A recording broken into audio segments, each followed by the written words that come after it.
the ocean is quiet here, but it is not empty.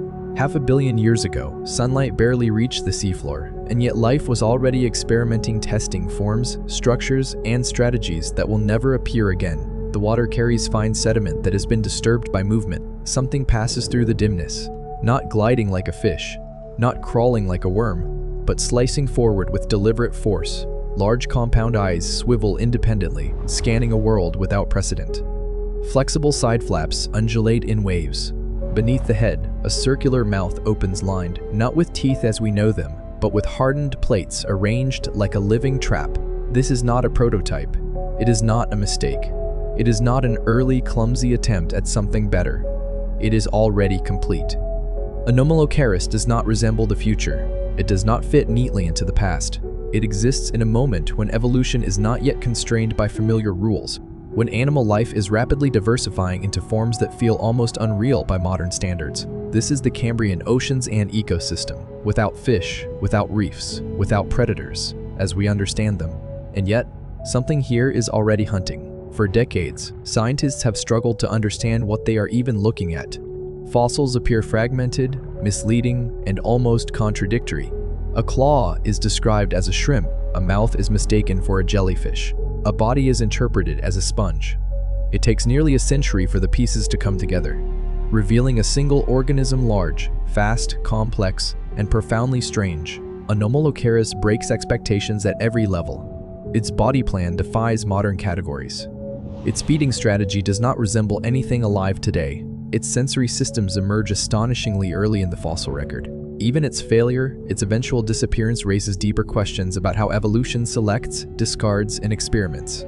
Today, we're diving into why nothing about Anomalocaris was normal, why this animal challenges the way we think about predators, ecosystems, and the early history of life itself, not as a monster from a lost world, but as evidence of how flexible, unpredictable, and inventive evolution can be when the rules are still being written. Because Anomalocaris is not just strange in isolation. It exists at the intersection of vision, motion, intelligence, and extinction. It tells a story about how life learns to see, how it learns to hunt, and how entire biological strategies can vanish, never to be tried again. And in understanding why Anomalocaris was so different, we begin to understand how unusual our own world of animals truly is. The Cambrian world is not a quiet beginning. It is not a slow prelude to complexity. It is an eruption. Around 540 million years ago, Earth's oceans transformed everything before or since. For billions of years, life has remained mostly microscopic, simple, and constrained. Then, in a geologically brief span of time, bodies appear, real bodies, with symmetry, limbs, eyes, armor, and movement. The seafloor, once dominated by microbial mats and soft sediments, becomes a landscape shaped by animals that burrow, crawl, swim, and hunt. But this is not the ocean we recognize. There are no fish, no sharks, no coral reefs, no whales, no crabs, no octopuses. The basic categories that structure modern marine life do not yet exist. Instead, the Cambrian seas are populated by unfamiliar lineages, many of them short-lived, whose body plans feel experimental, provisional, and sometimes unsettling. Evolution is not refining old designs here. It was invented from scratch. Oxygen levels have recently risen enough to support larger, more active organisms. Genetic toolkits capable of building complex bodies are suddenly being expressed in new ways. Ecological relationships intensify. Animals begin interacting not just with their environment, but with each other. Competing, avoiding, pursuing. Predation emerges as a dominant force. This single shift changes everything. Once animals begin eating other animals, survival depends on speed, perception, defense, and strategy. Armor thickens. Bodies become streamlined. Nervous systems grow more complex. The ocean becomes a place of constant motion and risk. The fossil record captures this moment with unusual clarity. In sites like the Burgess Shale in Xinjiang, entire communities are preserved in fine detail, soft tissues, eyes, digestive tracts. These deposits show ecosystems in transition, frozen during a time when biological rules are still being negotiated. Some animals creep slowly along the sediment, filtering particles or grazing microbial films. Others swim awkwardly, propelled by flaps or undulating bodies that hint at future solutions, but do not resemble them yet. Many species seem overbuilt for their roles, equipped with structures that appear excessive or strangely mismatched. It is within this unstable, rapidly evolving world that Anomalocaris appears. Its size alone is startling. While most Cambrian animals measure a few centimeters, Anomalocaris can exceed a meter in length. It moved actively through open water rather than hugging the seafloor. It does not wait for food to drift past, it searches. This immediately places it outside the norm of its time. The Cambrian Ocean is not yet dominated by top predators. Energy flows mostly through simple food chains. Large mobile hunters are rare, and when they exist, they often rely on brood filtering rather than pursuit.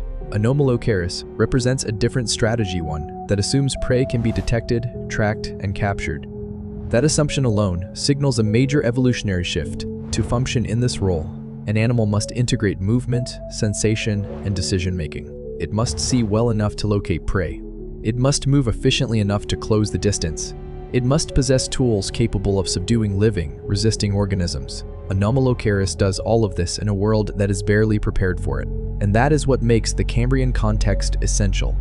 Anomalocaris is not strange simply because of how it looks. It is strange because of when it exists, emerging at a moment when life is still discovering what an animal can be. In the chapters ahead, that context becomes critical, because Anomalocaris is not an isolated anomaly. It is a response to a rapidly changing world and a glimpse into evolutionary paths that will be explored once, briefly, and then abandoned forever. Anomalocaris enters the Cambrian oceans before the stage seems ready for it. At this point in Earth's history, most animals live close to the seafloor. They crawl, burrow, or drift. Their movements are slow, their behaviors simple.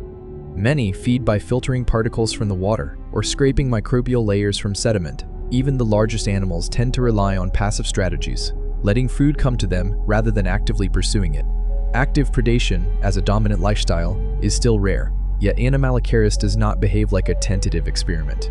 It swims freely through open water, propelled by lateral flaps that generate smooth, controlled motion. This is not the awkward paddling of a transitional form. It is efficient, directional, and deliberate. The animal is built to move with purpose, not to drift. What makes this especially unusual is the ecological mismatch. In a world where few animals are fast, heavily defended, or behaviorally complex, a large pursuit predator seems almost unnecessary. There is no established arms race, yet no long history of predators forcing prey to evolve speed, armor, or evasion. And yet, Anomalocaris arrives fully equipped for exactly that role. Its presence likely changes the environment the moment it appears. Suddenly, size matters. Visibility matters. Reaction time matters. Animals that once survived by being inconspicuous or stationary are now exposed. Even if Anomalocaris is not overwhelmingly successful as a hunter, the mere existence of a large mobile predator reshapes selection pressures around it. This is how evolutionary cascades begin. Anomalocaris does not just exploit an existing niche, it creates one. Prey species respond not only by hardening their shells or altering their shapes, but also by changing their behavior. Burrowing becomes deeper. Spines become more pronounced. Body plans flatten or curl in ways that make grasping more difficult. In this sense, Anomalocaris behaves like a future predator trapped in a primitive world. Its size reinforces this imbalance. Growing over a meter long, it dwarfs most of its contemporaries. Energy demands at this scale require reliable access to food. Yet the Cambrian ecosystem is still inefficient at supporting large consumers. This raises an uncomfortable question. How does such an animal sustain itself? The answer appears to be flexibility. Evidence suggests that Anomalocaris may not rely on a single feeding strategy. Instead, it likely exploits multiple prey types, shifting between hunting soft-bodied animals and scavenging when opportunities arise. This adaptability may be precisely what allows it to exist at all, but adaptability has limits. As more predators emerge and ecosystems grow more complex, specialization begins to matter. Later predators refine their tools, jaws become stronger, teeth sharper, behaviors more precise. Anomalocaris, despite its early advantages, carries a design that cannot easily be upgraded. Its success is tied to a brief window in evolutionary time. This makes Anomalocaris unsettling in a subtle way. It is not a stepping stone toward modern predators. It is a fully formed solution to a problem that soon changes. And when the problem changes, the solution no longer fits. Anomalocaris is not early because it is simple. It is early because it belongs to a moment when evolution is willing to try almost anything before the cost of being different becomes too high. Anomalocaris is not built from familiar parts. At first glance, its body seems almost modular, as though different solutions to different problems have been assembled into a single organism without concern for future compatibility. There is no rigid skeleton, no backbone, no jointed limbs in the modern sense. Instead, the body is soft, segmented and flexible, designed for a world where speed and maneuverability matter more than strength. Along each side of the body runs a series of overlapping flaps. These are not fins like those of fish, nor legs like those of arthropods. Each flap moves in sequence, producing a traveling wave that propels the animal forward with surprising efficiency. This style of locomotion, reconstructed from fossils and fluid dynamics modeling, suggests that Anomalocaris can glide smoothly through the water column, rather than relying on bursts of force. It is a swimming strategy that appears early and then largely disappears. Modern animals tend to consolidate propulsion into fewer structures: tails, fins, flippers. Anomalocaris distributes movement across its entire body length, creating stability and control but at the cost of structural simplicity. It is an elegant solution for an open, uncongested ocean, but one that becomes less practical as ecosystems grow crowded and competitive. The head region is where the animal becomes truly alien. Projecting forward are two large segmented appendages, flexible but strong, each lined with inward-facing spines. These are not limbs for walking. They are grasping tools, capable of curling around prey and drawing it toward the mouth. Fossil evidence suggests that these appendages are highly mobile, able to articulate with precision rather than simply clamp shut. Between them sits the mouth, a circular structure composed of hardened plates arranged radially. For decades, this fossil has been misidentified as a jellyfish because it lacks obvious teeth or jaws. In reality, it functions more like a crushing and slicing device capable of breaking soft tissues and possibly damaging lightly armored shells. What is missing is just as important as what is present. There is no true jaw. No teeth are anchored in bone. No grinding surfaces that allow for efficient processing of hard food. This limits what Anomalocaris can eat and how it can eat it. The animal can grasp, tear, and manipulate prey, but it cannot easily crush heavily mineralized shells as later predators will. This places Anomalocaris in an evolutionary middle ground. It is more advanced than passive filter feeders, but less specialized than future hunters. Its anatomy reflects a moment when evolution has solved the problem of capturing prey, but not yet the problem of processing it efficiently. The body itself reinforces this transitional nature. Without a rigid exoskeleton, Anomalocaris remains vulnerable to damage. Injuries cannot be easily repaired. Growth requires periodic molting or restructuring, processes that carry risk. As prey species develop thicker armor, this soft-bodied predator faces increasing challenges, and yet nothing about this body is accidental. Every feature reflects a trade-off shaped by the Cambrian environment and ocean, where space is open, prey is abundant but poorly defended, and evolutionary competition has not yet narrowed the field. Anomalocaris is not poorly designed. It is precisely designed for a world that will not last. Its body is a snapshot of evolutionary possibility 1 that works, briefly, before the rules change and different solutions take over. Before Anomalocaris learns to hunt, the world must first become visible. Vision is not an inevitable feature of life. For most of Earth's history, organisms have survived without it. They sense chemicals, vibrations, light, and dark but not images. The Cambrian period marks a turning point, when eyes begin to appear not as simple light-sensitive patches, but as true organs capable of forming pictures of the environment. Anomalocaris emerges at the forefront of this transformation. Fossil evidence reveals that its eyes are large, stalked, and compound, constructed from thousands of individual lenses packed together. In some specimens, these eyes contain more visual units than those of many modern arthropods. This level of complexity appears astonishingly early in the history of animals, but these eyes are not decorative. They are functional, powerful, and expensive. Vision demands energy.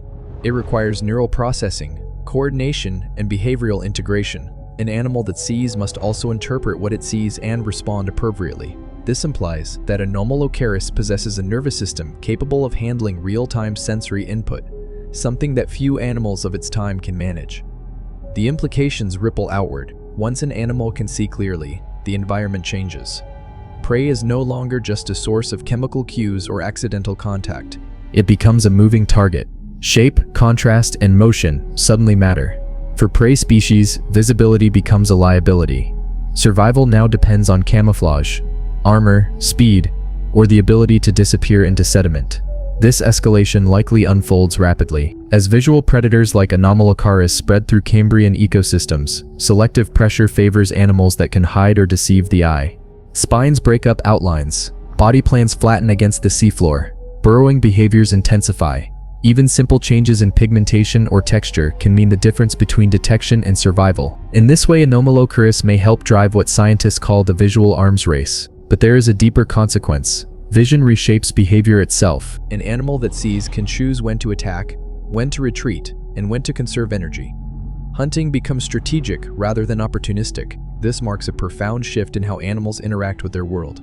Yet even here, Anomalocaris occupies a strange position. Its eyes are advanced, but the rest of the ecosystem is not yet optimized for visual combat.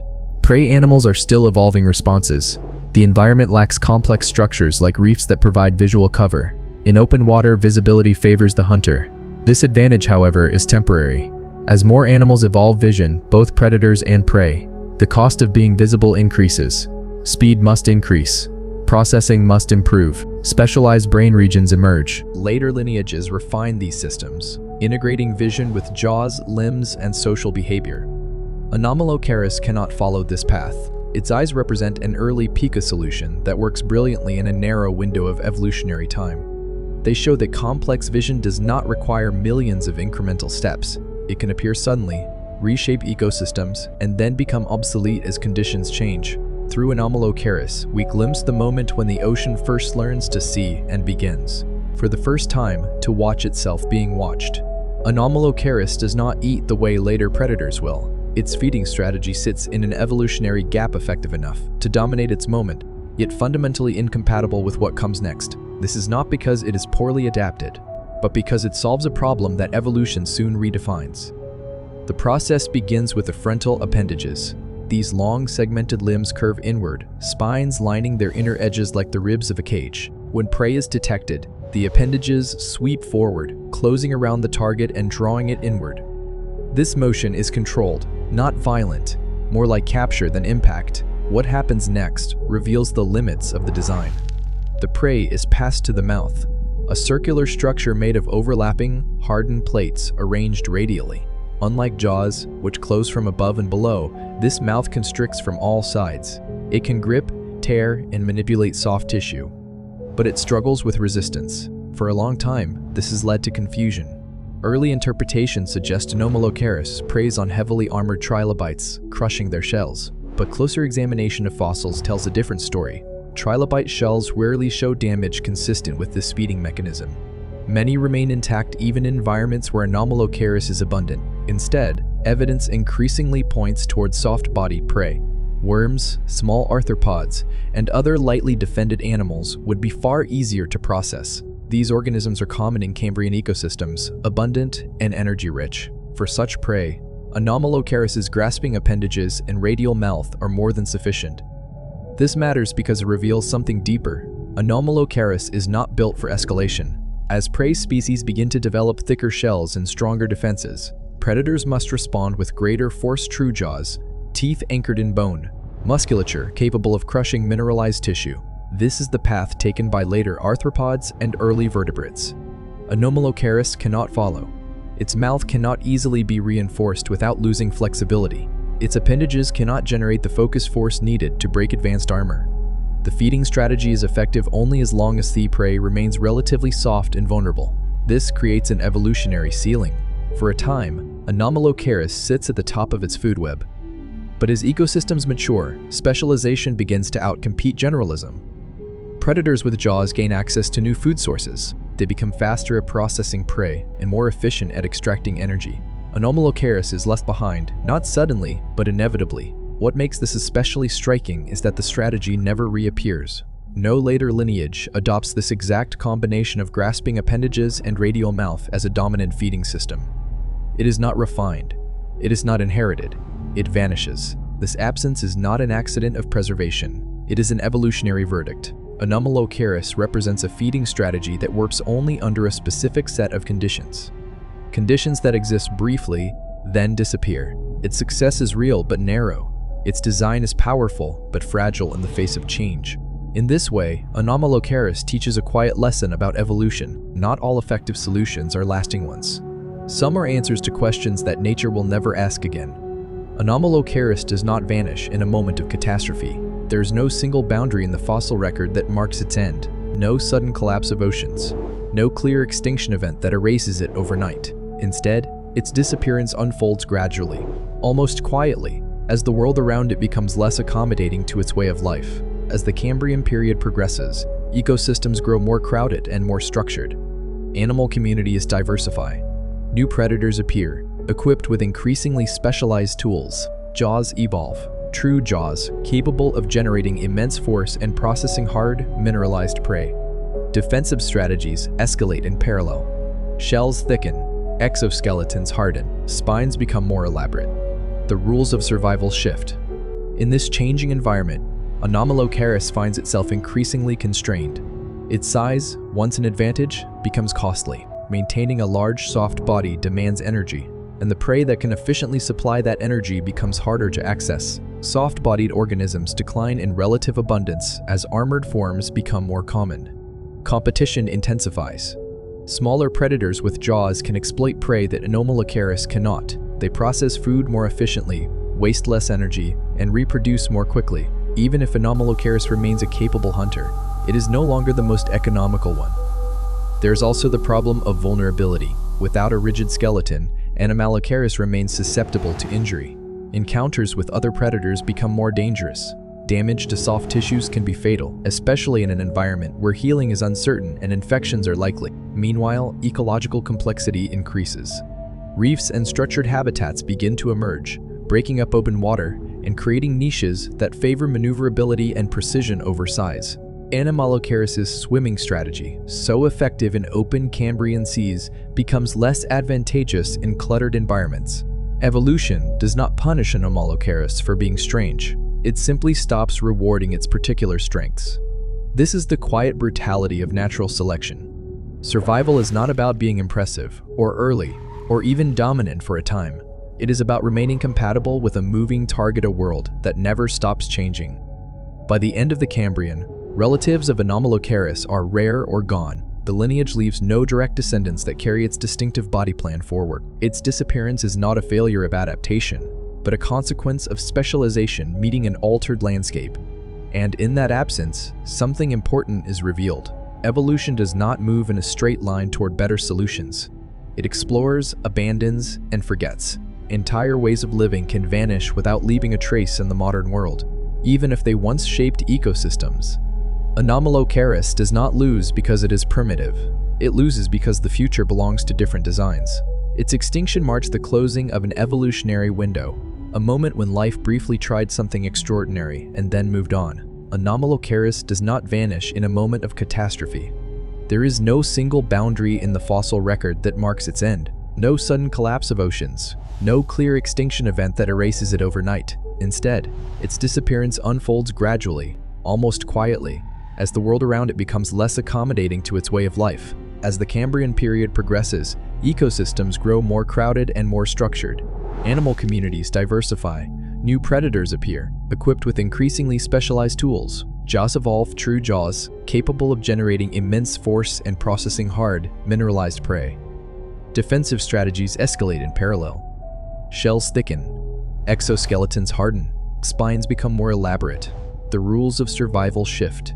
In this changing environment, Anomalocaris finds itself increasingly constrained. Its size, once an advantage, becomes costly. Maintaining a large, soft body demands energy, and the prey that can efficiently supply that energy becomes harder to access. Soft-bodied organisms decline in relative abundance as armored forms become more common. Competition intensifies. Smaller predators with jaws can exploit prey that Anomalocaris cannot. They process food more efficiently, waste less energy, and reproduce more quickly. Even if Anomalocaris remains a capable hunter, it is no longer the most economical one. There is also the problem of vulnerability. Without a rigid skeleton, Anomalocaris remains susceptible to injury. Encounters with other predators become more dangerous. Damage to soft tissues can be fatal, especially in an environment where healing is uncertain and infections are likely. Meanwhile, ecological complexity increases. reefs and structured habitats begin to emerge, breaking up open water and creating niches that favor maneuverability and precision over size. Anomalocaris' swimming strategy, so effective in open Cambrian seas, becomes less advantageous in cluttered environments. Evolution does not punish Anomalocaris for being strange, it simply stops rewarding its particular strengths. This is the quiet brutality of natural selection. Survival is not about being impressive, or early, or even dominant for a time. It is about remaining compatible with a moving target, a world that never stops changing. By the end of the Cambrian, relatives of Anomalocaris are rare or gone. The lineage leaves no direct descendants that carry its distinctive body plan forward. Its disappearance is not a failure of adaptation, but a consequence of specialization meeting an altered landscape, and in that absence, something important is revealed. Evolution does not move in a straight line toward better solutions. It explores, abandons, and forgets. Entire ways of living can vanish without leaving a trace in the modern world, even if they once shaped ecosystems. Anomalocaris does not lose because it is primitive.